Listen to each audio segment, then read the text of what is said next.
Hey guys, welcome back to the channel. As the title suggests, we will be talking about mental health. It is mental health week, so I will be doing a talk every morning, and I'll compile those videos. So we will discuss what is mental health, how does mental health affect the family, some of the different types of mental health issues that we struggle with, and just a few pointers in how you can overcome, how you can deal with some of these issues, and just basic life tips that we can all use, because not all of us are diagnosed, but we can identify with some of the things that we struggle with. Personal for me, I'm not diagnosed with social anxiety, but I do have social anxiety tendencies. And growing up, mommy used to always say, "You're not afraid of people," because simple things like call X and say, tell them that I'm telling them. Some say, "Mommy, you call them," or "Mommy, you talk to them." Simple things like that. So I'll be sharing some things that we can look out for and pointers that we can use in our daily lives, even if we don't identify with any of these struggles. So come along this journey with me as I speak to you guys every morning about things that will affect, can affect, and how we can overcome them as Christians and as just humans, because we are humans. We have been made in flesh, and if we don't strive for perfection, things can overcome. Even when we do strive for perfection, fleshly things can overcome, and one of those things, mental illness. So I'll be here talking to you guys for the week, and as you can see, I'm ripping in my green. I will be trying to do that for the rest of the week. So come along this journey with me as we just talk mental health. So yeah. Hey guys, so it's day 2 of mental health week. Ripping in my green, of course. I did make myself a promise that I would try for the entire week to wear green, and this is me literally living up to my promises. Today, on a more serious note, what is mental health? So I have it written. So mental health includes our emotional, psychological, and social well-being. It affects how we think, feel, and act. It also determines how we handle stress. As a social worker in training and someone that actually works at a mental institution, I can say that mental health has nothing to do with how you look, and mental health affects everybody, from what I have seen so far and from what I know personally with myself. I'm not diagnosed with social anxiety, as I would have said before, but I know I do identify with a lot of things, and a lot of social anxiety tendencies. I can also speak from family, because Auntie Chris, if you know me, you know Auntie Christine, and Auntie Christine know all of you guys. So she know the name, she know the parents, she know where to live, all of that. Auntie Christine was diagnosed with schizophrenia, and it is something that I would say it's not hard to deal with. It's not something that's hard to deal with, but at the same time, we also have to know how to deal with her and how to understand when she's in a mood, or how to just guide her, because Auntie Christine is like a baby compared to what her age would be acting like. And it's always a reminder, "Auntie Christine, did you take your medication? Auntie Christine, come and eat. Auntie Christy, why is she sleeping so late?" So it is always something that we will be concerned about. And I say we meaning the family. It's something that is livable with. Is that a word? Like, it's something that you can live with, and it's somebody that you can live with. It's not somebody that is always going to be tearing down the place and always going to be at it and making noise and loud and all of that. I do say, if you don't know Auntie Christine, you don't know that she was diagnosed with schizophrenia. So mental illness don't wear a face. it definitely does not wear a face, and it definitely can affect anyone, and it definitely will affect anyone. So that this is it for the day. It can affect anyone and it will affect anyone. It doesn't wear a face, and that don't mean because it don't wear a face it can't affect you. And we all should be mindful also, because sometimes we talk about some things and we don't know if the person you're talking with has somebody at home that is struggling with the same thing that you're mocking, and it will definitely affect how they feel. Because personally for me, it never affect me, because Auntie Christine was always involved in my life and is still involved in my life, and she play her part. She plays a part in the house, because mommy give us all duties in the house, and Auntie Chris would wash up the plate, she will lock up the place. If anybody want to go shop, she will go shop for you and stuff like that. Like my delivery company, Camden, when I'm getting my deliveries, I would say, oh, my Auntie Christine is at home. Just call out Christine or call out Auntie Christine, and he can give her the package. And she's like, so she took Zachary to church one Sunday, and she was saying, Trin, the guy that you get your deliveries from, him go to your church, is your church brother? I'm like, yeah, his name is.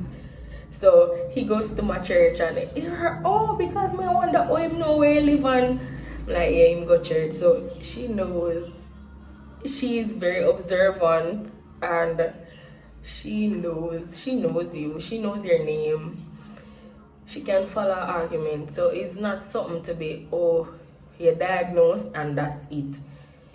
We have reached a place in mental illness where medication and prayer alone, or for those that are not believers, just the medication will get you to a place of stability where you are able to work, where you are able to fend for yourself, have a family, and just literally be okay. So mental illness is not the final say. It's not a death sentence. This is just like another phase in the road to say, okay, this is it, and how can I get over it? So yeah, my advice for today is be aware of your surroundings, be aware of the people that are in your surrounding, and be aware of your friends and their surroundings. Hi guys, so today is day 4. I was not able to do day 3, so I really made the effort to come and do day 4. So for today, I'll be talking about 2 things: how to identify when things are not going good with you mentally, and simple tips that we can all use to help put ourselves back in a good mental space. So starting with the things, how to identify when things are not going well with you mentally. This is something that it's generalized, so not everybody has the same symptoms and not everybody can identify, but this is something that is general. This is something that psychologists have seen to be like general with mental health, or general when something is going on with you mentally. So a few of them are feeling sad or down, confused thinking or reduced ability to concentrate, excessive fear or worries, or extreme feelings of guilt, extreme mood change, high or low, withdrawal from friends and families, significant tiredness, low energy, or problem sleeping. So let us break down some of these. So it's feeling sad or down. Most of the time this is paired well with like self-pity. So you're, oh, I'm not good enough, or I'm just sad because I don't see where what I'm doing is working out.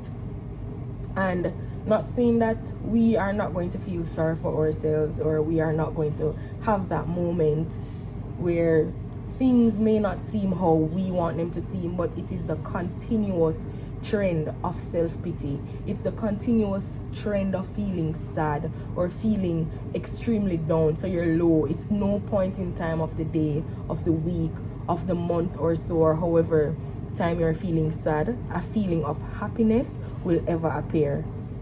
Confused thinking or reduced ability to concentrate. This will show up. So for example, you're a student or you're working, tasks will slip by, things won't be as smooth as how they were. Things won't be, okay, I have 10 things on my to-do list and I'm going to get all 10 of those things done. Things will just feel as if you are not able to get things done because you are not able to concentrate. And when you do concentrate, if you look somewhere else or find something else to do, you will be jumping on another task when the first task before that is not completed. Excessive fear or worries or extreme feeling of guilt. This ties back with feeling sad and down, or even with your work. So it goes, you didn't get to complete task 1, task 2, your boss is not ready, or your teacher is not ready for the assignment that you were assigned, and it's not ready, and they may come down on you, or they may come down hard on you, and this is where you sit and, oh, they don't like me, and things just not going my way, and it's my fault why probably the assignment wasn't done, things like that. And this is not, again, one day. This is a prolonged thing. So it's not 1 day, 2 days, 3 days, weeks and months of feeling like this. Extreme mood change, highs and lows. 1 minute you're happy, 1 minute you're sad. Emotions don't stay constant. So for the whole day, you can be happy to say that, oh, God wake me up this morning, or I got an extra $100 on my lunch money, things like that. It's not that. This minute you're happy, this minute you're sad. Something make you upset, you stay angry, then somebody trying to fix the mood, you brush them off. It's a constant up and down of your emotion. Things don't stay constant. So when it's supposed to be like this, and then it probably go up a little and then it come back down, that's not what they're talking about. It's like up and down, like seas, river, waves. So that's, the emotion is giving waves. So at that point, you know that something is definitely off. Withdrawal from friends and family activities. This is something that even as parents, they should look out for. Parents, siblings, friends. If you realize that your friend was someone that is more social, you have to be able to pick up on things like that. So if your friend was more social and you realize that you invite them out 6 times, and then they're normally the person that would take up the offer to go out. So it's now two out of the 6 calls, and you realize they keep decreasing. So it's less of them. This is something that we should be concerned about. And this is where we come in as friends. Check up on them. Family, check up on them. If it's somebody that you care about and it's somebody that you genuinely know is not like this, check up on them. And significant tiredness, low energy, or problem sleeping. This is something that I realized that as a generation, we take insomnia as something that is cool. We take, oh, I'm tired, booked and busy as something cool. And after that booked and busy statement, it's always tiredness and, oh, I'm not in for it tonight. And this ties into the withdrawal from friends and family. If you realize that your friend complaining continuously about being tired, having no energy, and then, or it's they can't sleep at night, we should help them to find out what is causing this, because most of the time we can identify triggers, we can identify what is causing us to feel how we are feeling. So this is where we come in again as friends and family to say, let me check up on so and so, let me help so and so to find out. Like yesterday I said at dancing, guys, we should check up on ourselves. They say, how you do that? So for example, let us use 2 months ago. So 2 months ago we realized that we were high in energy and we were sleeping fine and things were going good according to us, and now we're always tired. We always feel sad, or our emotions are just not how we want them to be. Seek help. Seeking help don't have to necessarily mean that you're going to go to a psychiatrist or a psychologist. Talk to your friends, talk to your family, build good relationships with people that you know you can always depend on them to even talk, because sometimes there isn't a big issue at the start. That issue is something that can be spoken about. That issue is something that a simple conversation with your mom or your dad or your aunt can fix, and it won't spiral into something that is greater. It won't spiral into something that will eventually have you on medication to stabilize your moods. And with that said, some of the things that we can do to help to reduce stress in our life: we have to learn to take a time out. We have to learn when to say no. We have to learn to say no to situations that is going to cause us to overthink, and we have to say no to situation that's going to cause us to be uncomfortable. If you can identify with a situation that is going to make you uncomfortable, a situation that is going to cause you mental harm, step back, take a break from it.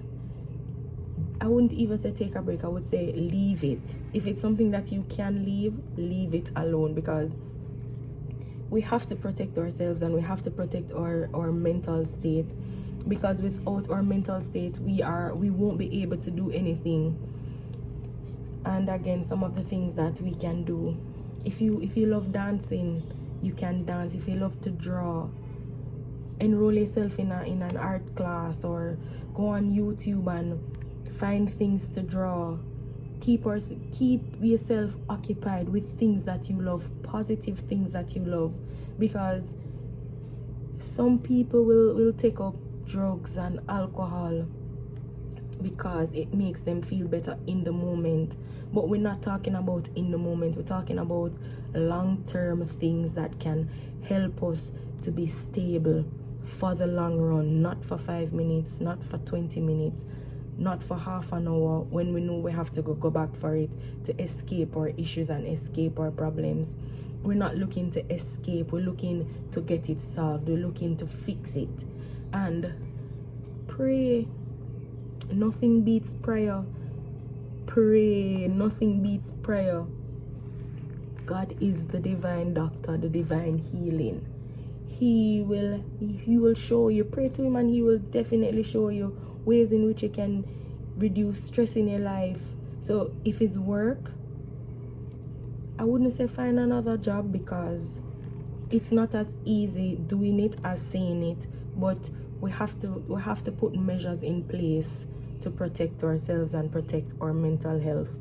Because as I said before, if your mental health is shattered, there's nothing you can do about it, literally. Because at the end of the day, not all problems are solved with a conversation, and not all problems are an easy fix. Some problems are things that we have to work on continuously, day in, day out, and it's for us to identify what we need to work on. So seek help. Seek it professionally, seek it from a friend, seek it from a family member, and just remember to check on it. Hi guys, I am back with the closing video. I'm just here to encourage you to be patient with yourself, and I'm going to leave 2 tips on how to just boost your mental health. The first one is be thankful for being alive, and get a gratitude journal, or just get a journal in itself where you can track things, track your progress, track how you feel, and that will definitely help you. Because in times of worry, in times of doubt, and in times when you're sad, you can skip back to a day when you know you were happy and things were doing good, and you can look at where you were coming from and then strive to get back there.